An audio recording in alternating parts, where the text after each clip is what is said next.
So welcome to lesson number 6 in the Diploma in Lightroom. This lesson is all about editing with speed. So we're going to be having a look at, I suppose, the true power of Lightroom, where we can work on multiple photographs together in a variety of different ways. To speed up our workflow, especially useful, especially handy, if you're going out there, you're photographing all day, perhaps you're photographing something important like a wedding or an event. You're in situations where you're photographing under similar lighting conditions. So you've got a good chance your exposures are going to be quite similar. Very good chance that the white balance and everything is going to be quite similar as well. So there's kind of big blanket changes that we can make to our photographs all at the same time, rather than having to go through each of those individually. So this is where we're going to really speed up our workflow. Let's have a look at what we are going to cover now, though, in lesson number 6 in a little bit more detail. So we're going to talk about batch editing, and this is the process of working on multiple files together, whether we're editing those changes or we're batch renaming the photographs or changing things like the metadata and so on, how we can sync our files together, sync and auto sync, and this is the ability to apply changes after the fact to different files, or to apply changes to files all at the same time, I suppose in real time, and we'll see the difference a little bit more clearly in the lesson. We'll talk about creating a watermark as well. Now we'll have a look at how to make one within a Lightroom, a very basic one within Lightroom, which is personally all I think that you need, but if you've created your own as well, it is possible to import your own watermark too. We'll show you how to do that, and we will have a look at how to export your files. This is essentially saving your files from Lightroom. So just like we import our files into Lightroom to work on them, when we're finished working on them, it's time to export them out of Lightroom and make a copy of our photograph to print, to share, to do whatever we like with it. So let's get right on into it. Now in this lesson we are going to be having a look at, rather than looking at a collection, we're going to be working on a folder instead. Now you can absolutely do everything that I'll be showing you in this lesson through folders as well, through collections as well if you want to, but we'll be working on a folder. I'm going to work on this folder here just to give you an idea of how the process works really when it comes to syncing our photographs together and editing our photographs together. So the first thing I want to speak about is metadata. Metadata, whatever way you like to pronounce it here. So we've come over to the right hand panel here. You can see we've got a few options here as well. We have keywording, which we didn't cover throughout this course, but keywording is basically another way you can add tags to your photographs, and you can then use that if you want to search using your text filter here, your library filter. You can search using text for certain photographs with keywords that you've applied to them. Very straightforward. But we want to have a look at metadata, or metadata. And basically this contains a huge amount of information about our photograph. So for example, the file name, you can actually even change the file name here if you like. So you can rename your photographs here if you wish. So it's called Dancing Lady for the moment. We'll leave that the way it is for the moment. You can see where the folder is as well. This little arrow here as well, you can see it says show this folder in Lightroom. So if you happen to be looking at a photograph in your collections or in your catalog and you're not sure what folder it is in, you can go to the metadata, you can go to the folder and you can click on the arrow and it'll bring you directly to the folder. Now obviously, because we already have this folder open, it's not going to have any effect here. So there's a lot of other options then here just to make note of here as well. You can see the date that it was captured. This is going back a long way now at this stage. I can't believe how long ago it was when I made these photographs. So going all the way back to 2008. You can see the time it was captured at. You can see the pixels that it was captured at here as well, the exposure time, the focal length, the ISO, and so on. So a lot of information there about the actual capture settings as well. However, the thing that I think is going to be most important for us now at the moment is our copyright. Okay, so I always get asked about copyright and how to apply it to your photographs, and it's not just a case of applying a watermark to your photos. Okay, you need to you need to do it through your metadata as well. It's just another way of kind of securing the copyright on the photograph. So you can type in your copyright here. Now, if you're using Windows, you can press Alt 0169. Oh, I've done something funny there. Let's try that again. Alt 0169, and it comes up with a little copyright symbol. If you're using a Mac, it's a lot simpler. It's just Command G to bring up the copyright symbol. But Alt, you hold it down, the Alt button, and then you press 0169 on your keyboards, and that will give you a little copyright symbol. Okay, so I'm just going to type in then my own name here. Alright, let's try that again. And then we can also change the status to copyrighted. Okay, so this way is just kind of a way of securing your photographs. You can also put in the creator here as well if you like, but it's mainly the copyright and the status that you want to change here. Now, you can do a couple of other options here as well, if you want to put in a title and a caption for the photograph and so on, but I think, this is sufficient really for what we need to use it for. Okay, so now I've made a change to that particular photograph, but if I click the next photograph in this sequence, it doesn't have the copyright status or anything like that I've applied to it. Okay, so there is a way of syncing the metadata. So if I click my first photograph and I select all, so you can go to select all, you can simply go to edit, you can go select all, but there is a shortcut for it as well, which is Control A. So if I press Control A, it'll select every photograph here, and then this option here called Sync Metadata has now appeared.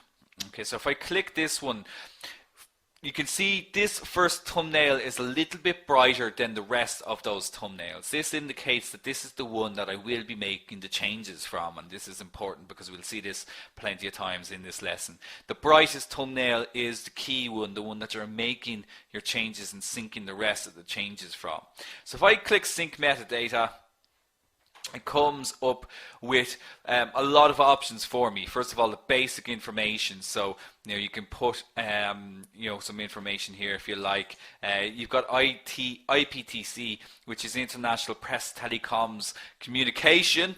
So if you are, say for example, working for a newspaper or anything like that, it's quite a lot of information that they will require, and you do that, but you enter that in here in the IPTC content here. Okay, so a lot of information there. You can put in, your copyright info URL and all this kind of stuff too, if you really want to just kind of show where your copyright is coming from and that. So a massive amount of information that we can put in here as well. So you can check them all off if you want, whichever ones you want to apply with the little tick boxes beside them. But really, we don't have a huge amount of information here that we're adding into this at the moment. It's mainly just the copyright. So I just click Synchronize, and that will synchronize all the metadata for me. So if I click now on a different photograph, it comes up now with copyrighted. It has my name on it, and it has the copyrighted on it there as well. Okay, so very, very simple, your metadata. Now it is possible to also save these as presets as well. You can see some presets from Gary, one of the other educators here. But you can edit your presets, so I can create this, I can save this as a preset for myself, copyright William Eames, okay. So save current settings as new preset, and I can just put in Alt 0169, and I'll just call this Will. And that's it. So I now have a preset that I can use when I want to apply this particular metadata, information to, say, another folder. Okay, so that's how we can synchronize metadata, so that we can copyright our photographs through Lightroom. That's, one way that we can do it. Now, the next thing then is to have a look at how we can start editing our photographs and applying changes to multiple photographs at once. So to do that, we're going to need to come into the the development module. So we're just going to go back and select one photograph here. So all these photographs are shot under a similar lighting condition. Okay, so basically, if I'm working on a picture and I find that I have a lot of other photographs that are in a similar lighting condition, or have a similar exposure and so on as well, rather than having to work on every single photograph individually, there is a way that we can speed up the entire process. And we can do that through the development module. So the first thing I'm going to do is just some very, very basic changes. We're going to set the white balance here. First of all, going to be pretty tough to set it here in this particular photograph. I don't really have anything to set it off from. So we'll just do it visually. We'll just go and add a little bit of warmth to it here. I think in and around 4,500 Kelvin should do the job. Let's try that again. There we go. And that's looking a little bit warmer. Okay. Exposure wise, I'm not going to do a huge amount in terms of the exposure. I think the exposure is actually fine here. Really, you might bring those blacks down a little bit. There's a little bit of detail being lost in the blacks there, but not enough that it's bothering me too much. We'll add a little bit of clarity to it, okay? So we'll make some significant changes here just so we can really see the change in the effect. I'll also add a little bit of split toning here. So we go and we'll add a little bit of, a little bit of yellow to the highlights. We'll come to the blues. We'll add a little bit of blue there as well. Okay, so we can see a difference there, a significant difference now in the photograph. Enough of a difference anyway that we'll be able to see it in the rest of the shots. So with those changes then, I have a few ways that I can apply these to the other photographs. The first one here is very, very simple. It's copy and paste. I am sure we're all familiar with using copy and paste methods from, if we're using any kind of Word document or, any type of editing program or anything like that, even just copying and pasting the URL into an internet browser. So copy and paste, this is the exact same idea. You can click copy. It'll ask you what you want to copy. So you can copy your white balance, any exposure changes you may have made, sharpening, etc. and so on. Even local adjustments. So if you have made any local adjustments, you can see brush, graduated filters, radial filters and so on as well. You can select these too. So we'll just leave everything here that's ticked off now for the moment. Okay, we can click copy. And we come to the next photograph, and you guessed it, you just simply click paste. So you click paste then, and that will apply the settings to the next photograph. So that's one way of doing it. Now they don't have to be in sequence. I could skip a photograph, okay, on the film strip here, and I can go paste again. And it'll paste those changes there again. So I can just keep doing that. You could just keep pasting away if you like. That's one way of doing it, There's another way to do it as well. And that's called the previous method. The previous method, a very, very similar idea to copy and paste.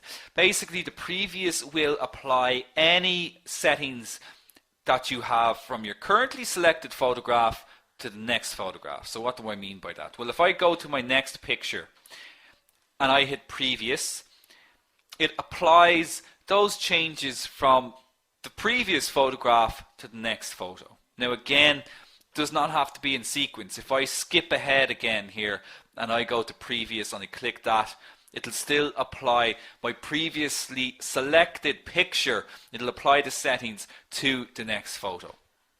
So that's another way of doing it. Now, with the previous method, you need to be a little bit careful here now as well, because if I selected, say, this picture here with no settings applied to it, and I go and I select this picture here, and I apply previous, nothing changes, nothing happens, because there was no changes applied to this previous photograph, okay?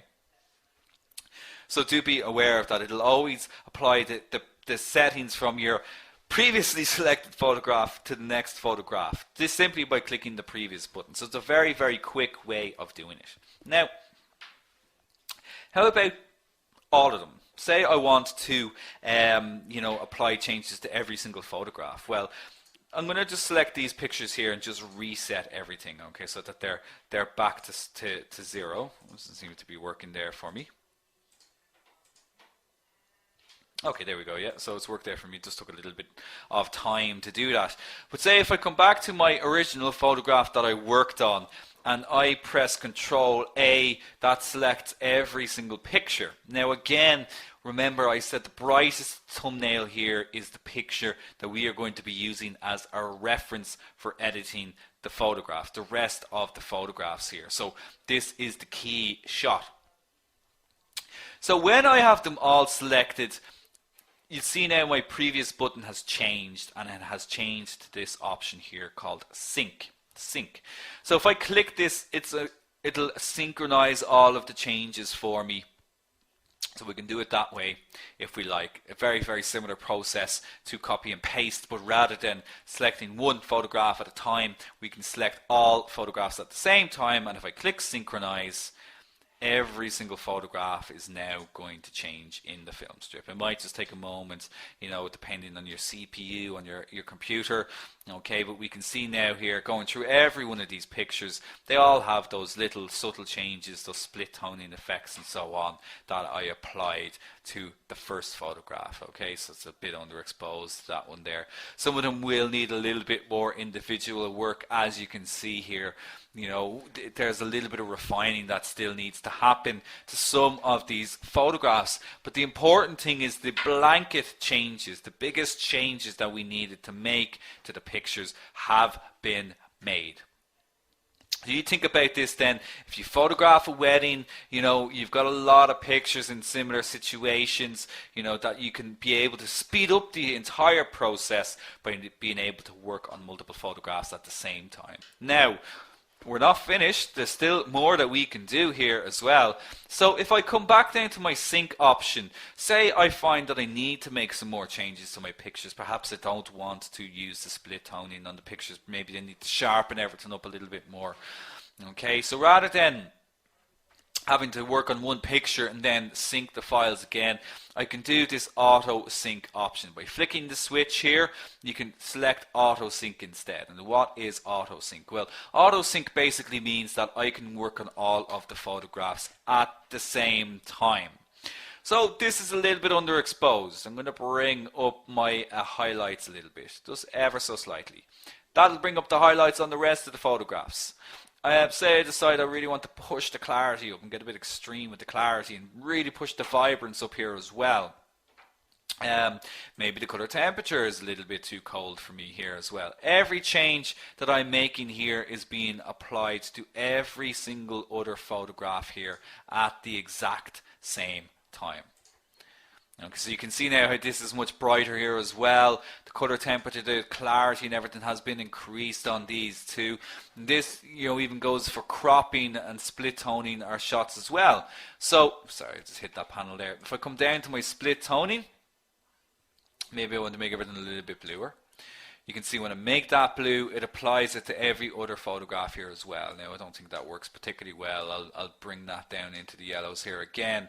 Maybe I'll increase the saturation here as well, just to exaggerate it. And you can see it being applied to every single photograph there, all at the same time.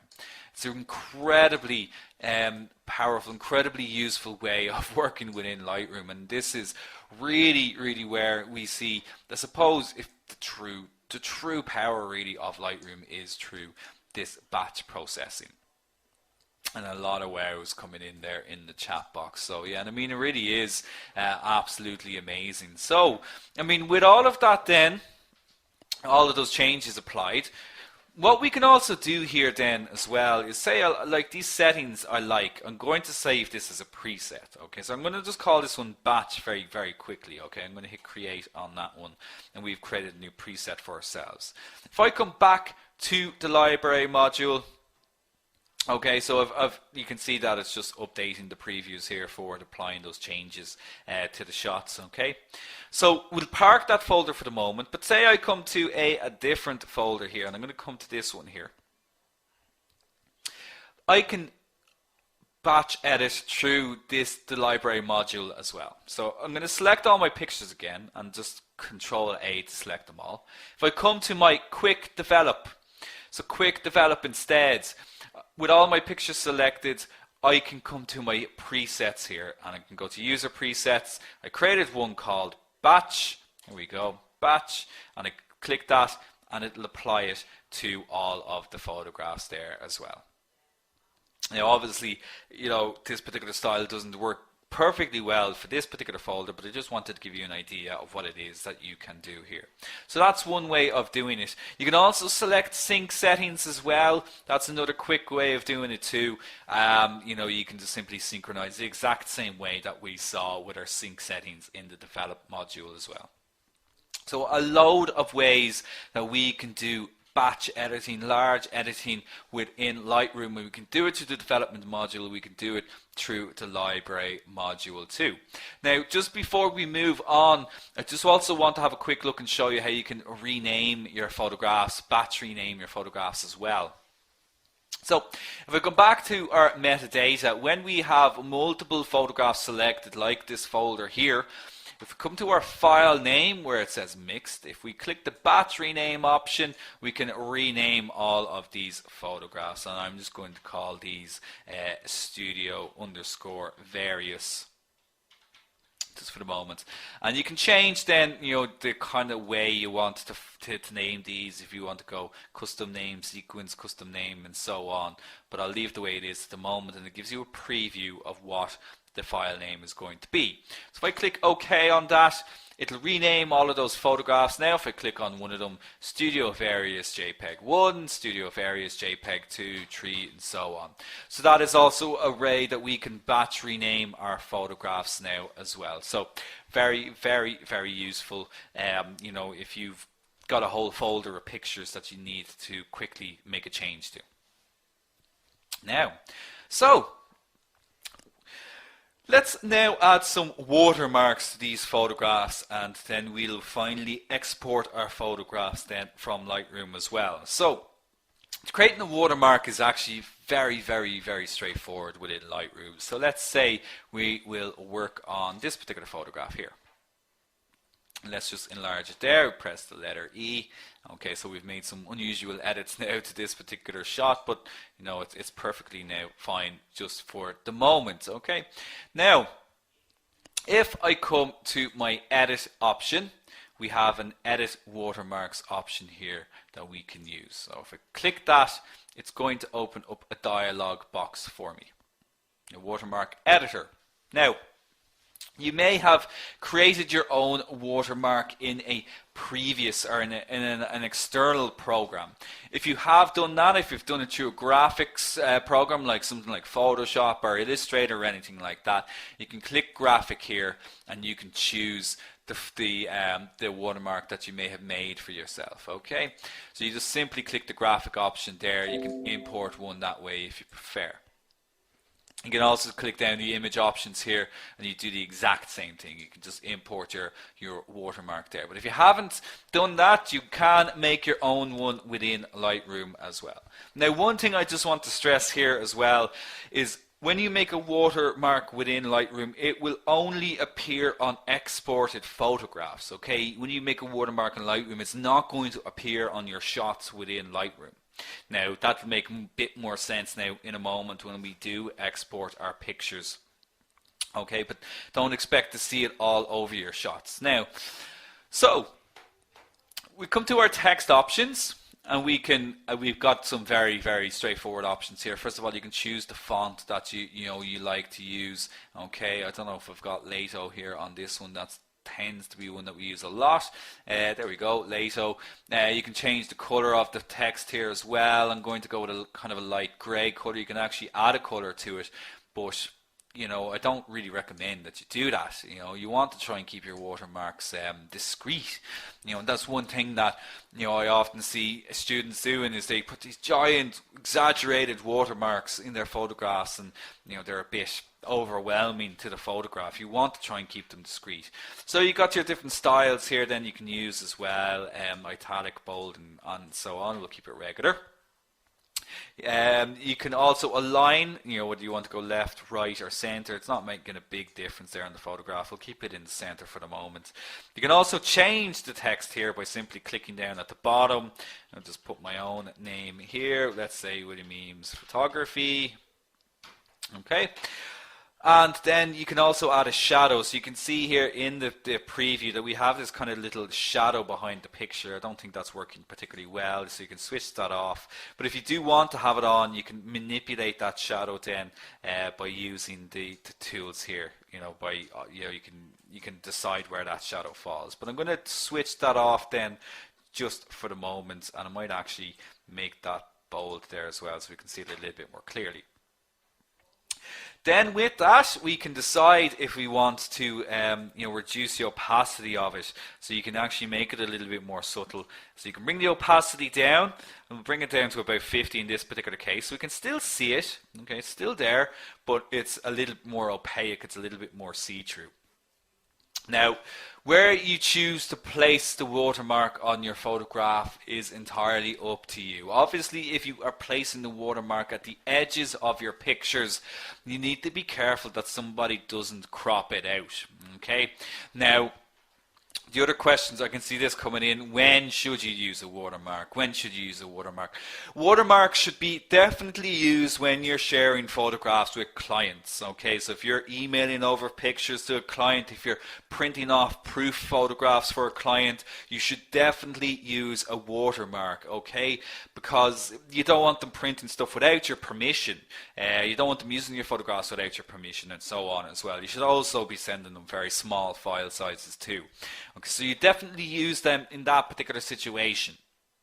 In terms of putting your photographs on social media, on Facebook and so on as well, yeah, absolutely, you can pop your watermark up there if you like. I don't think it's 100% necessary, but if you want to just be double sure, you know, that to protect your photographs, yeah, absolutely, you know, you can put your watermarks up there as well.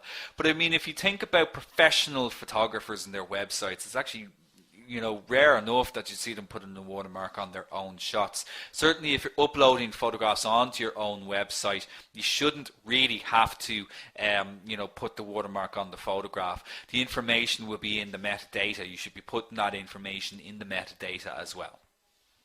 Okay, so it's a bit of a it's a bit of a tricky one really, when you should use them and when you shouldn't use them.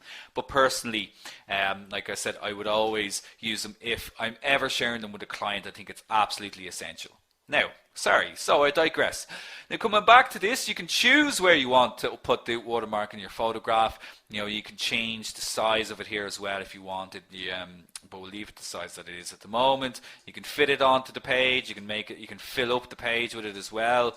But we're just going to keep it proportional, okay? And we can choose where we want to put it really by using the anchor. So I'm going to pop it here in the middle of the photograph instead. So the anchor will allow you to choose exactly where you want to pick the watermark. You can actually rotate it then as well if you wanted to. It actually looks quite well there. Okay, but I'm going to just pop it there into the middle of the shot. I might actually just bring up the opacity there as well, just so we can see it a little bit more. Maybe even just change the color on it there, because it's a little bit tough to read it. Okay. So this is the other thing that you will need to consider, is actually the color of it as well. But I think for the purposes of this demonstration, that's absolutely fine. Now, when I've made all of my changes, I can click Save. Okay, and I can call this what I like. I'm going to call this William Eames. Okay, we hit Create on that, and that has now saved my watermark. Okay, so when I've saved my watermark, then how do I actually apply it to my photographs? Well, this is when it comes to exporting. When we export our pictures, we will have the option of adding the watermark to our shots. So I'm going to just go back to the grid view here, and if I select all of these photographs again, we'll find our exporting option beside the importing option. Okay. One of the questions that I've been asked, since the very beginning of this course has been, how do I save my pictures in Lightroom? Okay, so when you've made all your changes, when you're happy with everything that you've done within Lightroom, and you're ready to to share the pictures, perhaps you want to print them and so on as well, this is when we export our photographs. Okay, so just the same way we imported them into Lightroom, we have to export them then as well. So we go to export, and let's see exactly what we're dealing with here. So first of all, we have a few options here. We can export to, it's saying to Google, so that's basically if we wanted to work on them in the Google Nick collection, which I mentioned briefly in one of the other lessons there in the black and white lesson. We won't worry about that for the moment. We can email them directly from Lightroom. Okay, it is possible to do that, to email them straight from Lightroom. Okay, but we're going to have a look first of all at how to how to just simply save them onto a hard drive. So we need to choose an export location first of all. So we're going to choose a specific folder, so you can choose where you want to save them onto. Same folder as the original photograph. You can choose a folder later and so on. You have a few different options there. We'll go specific folder, and you can see it's going to save it to the desktop, and I'm going to call this one Studio Export, just so I know exactly what I'm dealing with here. You can add these pictures back to the catalog if you like to. You can click this to add to them back to the catalog. When you are exporting your photographs, you are exporting them as a copy. You are not overwriting the original files. Now, that said, it is possible to still overwrite the original files if you choose the original folder, and they happen to have the same file names. Then you can overwrite your original files, and you can see it's coming up with this existing files. Overwrite without warning. Obviously, I don't recommend that you have that switched on. Okay, you should always ask what to do or choose a new name for the exported file. But we're going to go to ask what to do. Okay, then we can change the file names here. So we've already got renamed to, now I've already changed the name of these photographs, Studio Various 1, Studio Various 2, and so on as well. So I don't need to change them again. Now you can change the extension, whether you like lowercase or uppercase. That's simply, your .jpeg, .co2 or whatever you prefer. It's not going to have any effect on the actual quality of the file. That's a video option there if you're exporting videos. We're not doing that obviously now at the moment. Then we can choose what file type we want to export the files as. So we can choose our image format. You've got JPEG, Photoshop document, you've got TIFF, you've got DNG, and you've got original as well. JPEG is straightforward. JPEG is our non-proprietary file. It's designed to be opened in any type of program. It's ideal if you're sharing these pictures with somebody. Photoshop document is ideal if you're planning on doing more work on it in Photoshop. TIFFs are generally used for printing. Now, they're not limited to this, but these are typically what you'd use them for. TIFF is a much larger file, doesn't compress the file either, and it works can work in a much larger color space.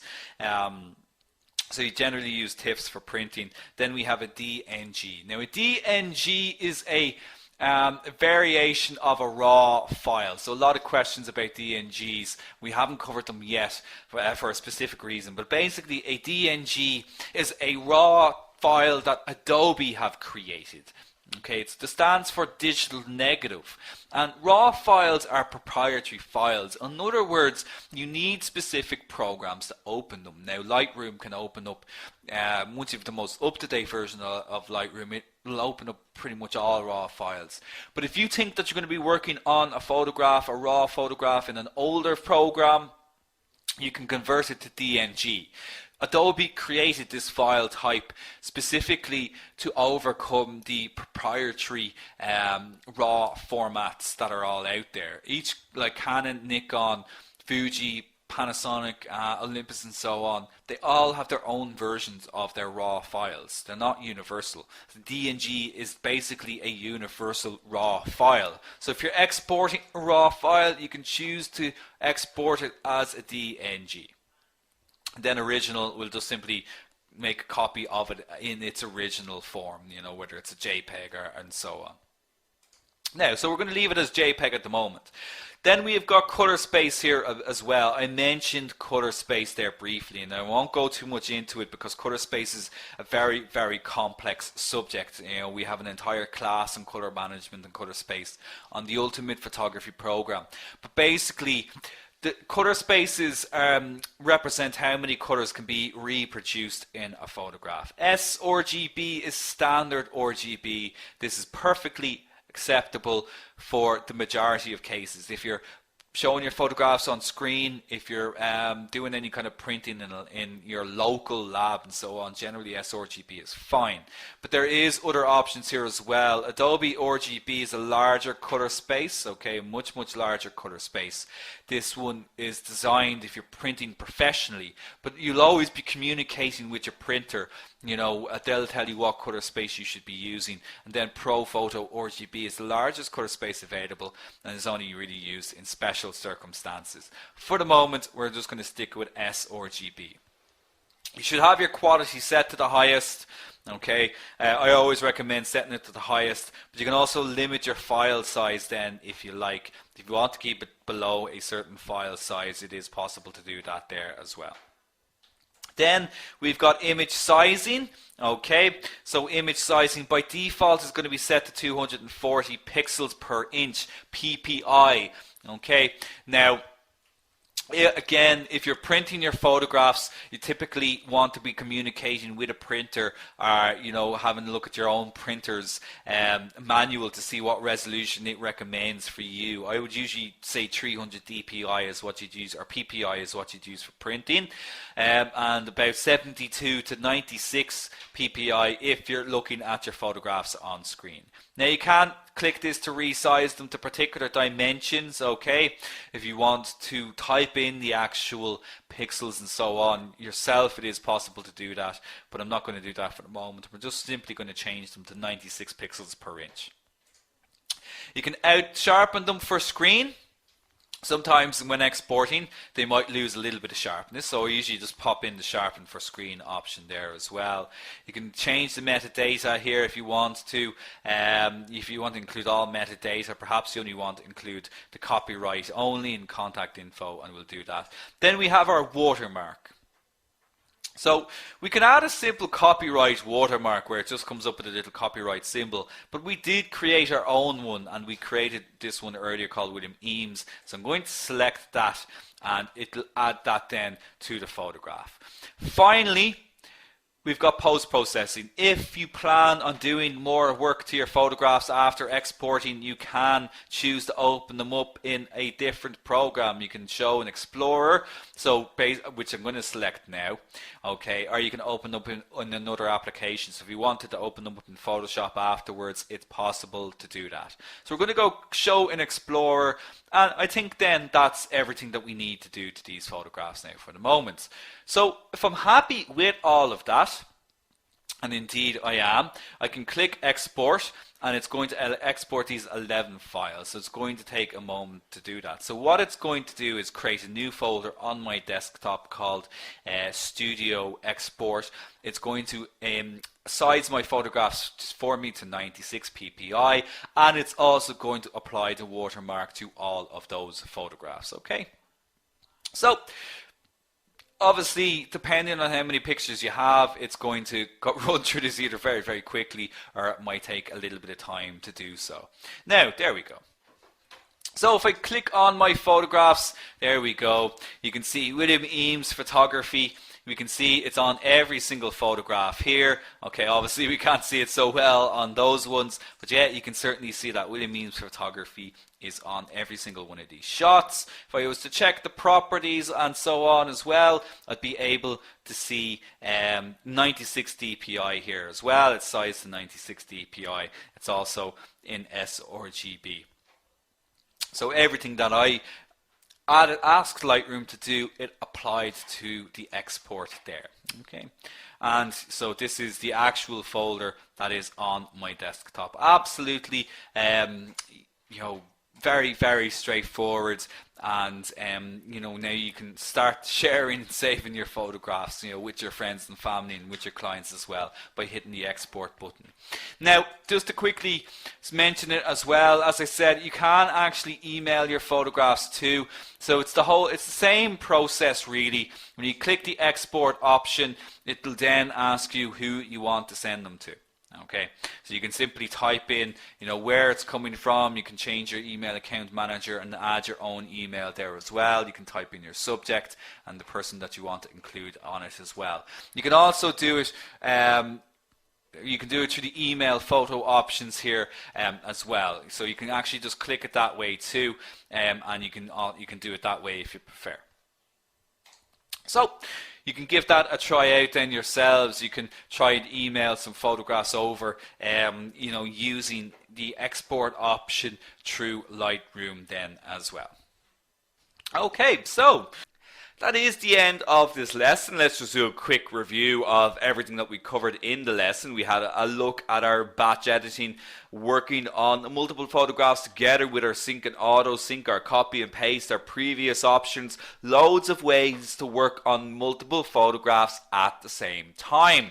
And look at how to export our photographs finally from Lightroom, all the different options that we have available to us there. And we had a look at how to make a watermark as well on our photographs when we are exporting our photographs to protect our